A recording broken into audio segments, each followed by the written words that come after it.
किसी जंगल में एक मक्खी और हाथी की बहुत दोस्ती की चर्चा थी।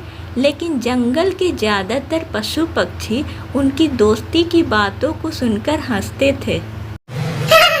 कहीं मक्खी और हाथी दोस्त होते हैं। अरे देखो देखो, मक्खी हाथी के आँख के नीचे ही बैठी है। मक्खी जब भी बैठती थी हाथी के आंखों के पास ही बैठती थी ताकि हाथी उसे अच्छी तरह देख सके। और यह सब जंगल के जीव जंतु देखते थे तो उन्हें बड़ी हंसी आती थी। पर उन दोनों की दोस्ती में उनकी हंसी के कारण कोई फर्क नहीं पड़ा। वे दोनों बराबर मिलते और मक्खी हमेशा की तरह हाथी के आंखों के नीचे जा बैठती। उसके बाद वे दोनों खूब बातें करते। एक बार जंगल में बहुत गर्मी पड़ी। हाथी ने अपने दोस्त से कहा, इस जंगल में तो रहना बहुत मुश्किल हो गया है, चलो दूसरे जंगल में चले। मक्खी ने कहा, हाँ हाँ चलो दूसरे जंगल में चलते हैं।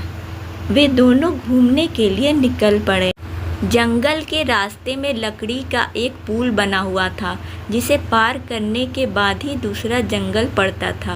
मक्खी हमेशा की तरह हाथी की आंखों के नीचे ही बैठी थी। वे दोनों जब पुल से गुजरने लगे तो हाथी का बोझ ना सह पाने के कारण कमजोर पुल चरमरा उठा। वे दोनों ही घबरा उठे। ये पुल तो बहुत ही चरमरा रहा है, कहीं ऐसा न हो कि टूट जाए।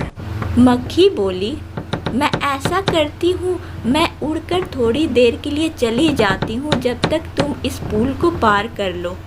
मक्खी की यह बात सुनकर हाथी को हंसी आई, पर उसने अपनी हंसी दबा ली ताकि मक्खी यह सोचती कि वह उसके शारीरिक अनुपात का मजाक उड़ा रहा है। इस कारण उसने मक्खी की बात मान ली और उसे थोड़ी दूर तक उड़कर चलने के लिए कहा।